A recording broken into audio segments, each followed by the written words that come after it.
I'm a psychologist, and in this video I'm going to be talking about the psychology of assassins. So let's begin. I will be answering the 7 questions here, and I'll be splitting it into 2 parts. I'll be talking about assassins that assassinate public figures and paid hitmen.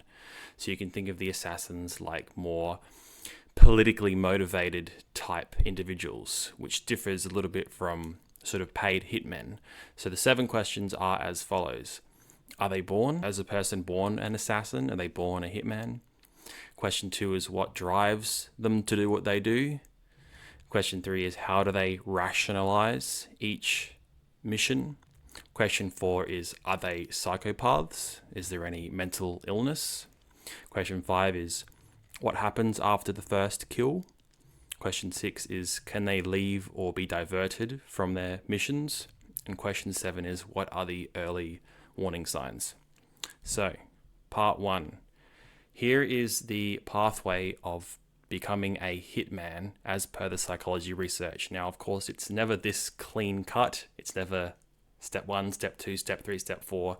It's generally to be considered as a general pathway. So almost always a person that goes on to become a hitman or a contract killer has almost always been exposed to violence early on in life. There is a normalization of violence and criminal ties, which almost always leads them to be trusted by people within a criminal network, which of course then might lead to some sort of opportunities or solicitations, almost always that they'll get paid money to do the opportunity or the contract or some sort of status incentive. And then what will happen is the hitman will then engage in some sort of moral reframing or victim depersonalization, prepare for the kill, and then of course do the kill. And either what can happen afterwards is there will be some sort of reinforcement, meaning they'll get money or something, and then they might repeat the work, or there might be some sort of extreme fear, guilt, withdrawal, or potential arrest, taking them out of the network. For assassins, the pathway is a little bit different. What typically seems to happen, it seems, is there will be some sort of personal grievance in the person's life. Something catastrophic will happen. Their marriage might fall apart. They might have a major personal grievance or injustice that they perceive. They were born into a very harsh world, and that is unfair. What then might happen is they might fixate on a person or a cause for a very long time. Then this might lead to the person engaging in some leakage behaviors or warning behaviors. So you might start to see them posting frantically like manifestos on the internet. There'll be some sort of planning of the attack, and then there'll be, of course, the attack itself. Now, what's key in this is that public assassins typically are not paid. There's more that they are grievance driven. It is a symbolic attack, almost always some sort of symbolic reason for doing the attack, which differs from hitmen who are more almost always for money. Really the main pathway, to be honest, is the money related. Question 2, what motivates hitmen? So because we're talking about the criminal underworld here, we're almost talking about things like there could be a relationship conflict between 2 gangs. There might need to be some sort of revenge taking place. There might be a witness problem. There might be someone not owing someone else money, or someone needs to be made an example of to induce some sort of fear within the criminal underworld.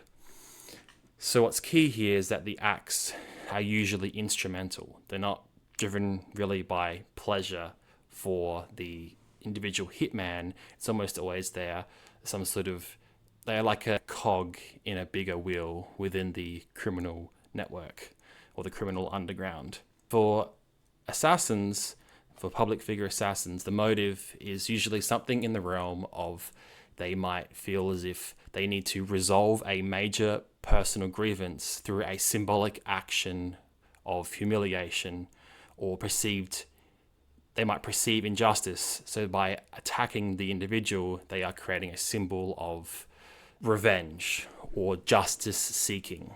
by taking my personal issue out on someone who I might perceive as responsible. I am making a statement that I believe that now justice is being sought after and I have found the justice that I was looking for. This famous person, this politician, is responsible for my personal grievances.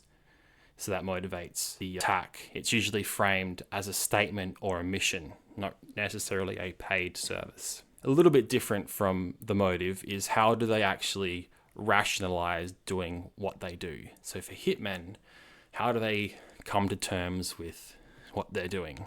Generally speaking, it seems to be that hitmen will engage in some sort of depersonalization, where the person just becomes a target. They're no longer a person, they are a target. And they might compartmentalize the act. This becomes work. So this creates basically a sense of emotional distance, which helps preserve their sense of guilt, where I'm not killing a person, this is a target for a paid mission. So they try and engage in moral neutralization, which is they seeing their action really as an instrument within the network. Assassins, on the other hand, especially public figure ones, seem to rationalize it through a mechanism of being this person that they are targeting deserved it, it was necessary, or that in doing the action it was world correcting. The mission gives meaning to grievance and to personal collapse. It's this idea that my personal world appears to be collapsing, so by targeting that person over there, I am engaging in some world correcting because they deserve it. Maybe they have the power to change my circumstances, but they're not doing anything, so they deserve death in order to resolve my personal grievance.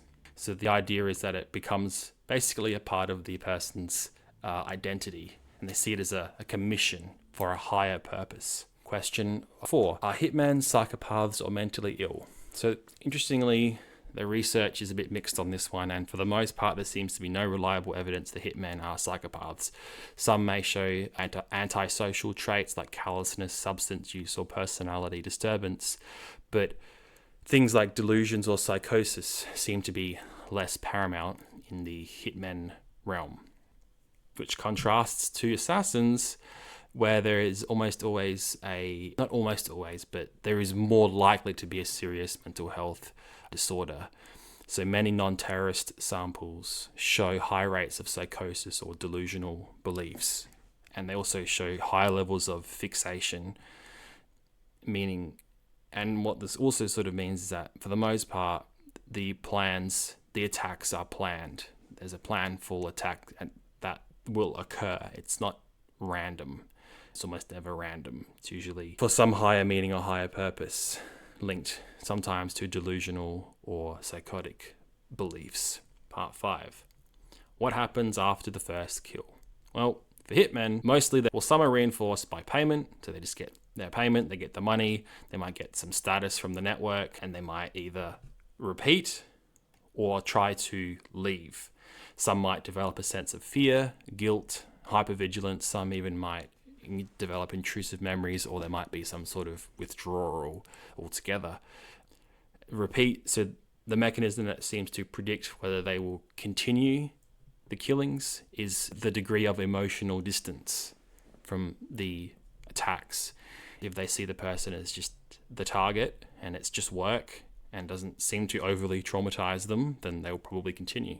For public figures, most of the research, it seems to be on the pre-attack prevention than any aftermath, because if it's a public figure, the aftermath is almost always a media flurry. It's all across social media. People find out pretty quickly that someone high profile has been killed, right?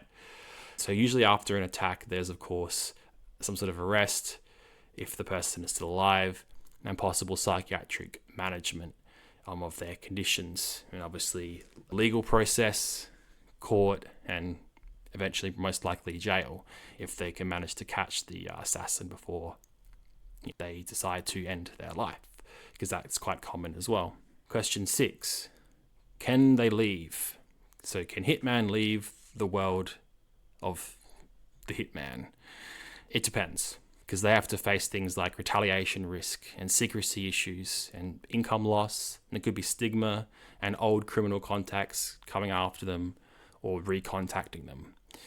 So exit requires behavioral severance and identity reconstruction, and sometimes there might also be trauma present or just an arrest, which will take them out of the world as well. The hitman kind of needs a reason to leave, and also a bit of a plan, especially the idea of severance and getting out and rebuilding their identity, because they could easily be pulled back in if they have contacts, or if you might be done with the past, but the past might not be done with you. For assassins, once again, the research seems to be really focusing a lot on detection and intervention before it happens. So a lot of the pathways are focused on trying to prevent it from happening in the first place, because of course once it happens, we generally know what the outcome is, and the assassin can't really leave because they either might kill themselves or they are arrested and legal proceedings commence. So a lot of the focus of the research is like, how do we detect the pathway beforehand, which means detecting fixation, approach behaviors, and any signs of deterioration, such as manifesto posting on the internet, or resharing concerning tweets on Twitter or X or whatever. So the goal is to break the grievance to attack pathway before it closes, because of course we know what the outcome is if it happens. The legal pathways are commence, and potentially rehab and rehabilitation as well, but almost always legal pathways if they can get the person before they shoot themselves. So last question, what are the warning signs of that someone might become a contract killer? Well, almost always exposure to organized crime networks is a big one. But if a person is exposed to and normalized to these sort of levels of violence, then that's a sign that there could be some progression into more paid solicitation work in the realm of hitmen. I guess you could say that hitmen aren't necessarily born the way they are, but they are born into it, so to speak, depending on their environment. And last slide, what are the early warning signs that a person might become a public assassin? Well, we need to look for signs of fixation, grievance, escalation, leakages, approach behavior, and disturbed communication. In the current world, we pretty much would monitor that via the internet. They might have constructed some underground or onion network, dark web type pipeline by which they are communicating sort of extremist ideologies amongst a particular group of people. Or you might find that they just might be operating by themselves, writing a manifesto and then posting bits and pieces of it to the dark web under some alias to see if there's other people out there that share their similar grievances. And once again, the focus for this is trying to finding the pathway and stopping it before it happens is a lot of the major focus of the research. So my quick video. I hope everyone enjoyed this quick summary of the psychology research regarding this matter. I hope you learned something new. Thank you for watching. Subscribe for more.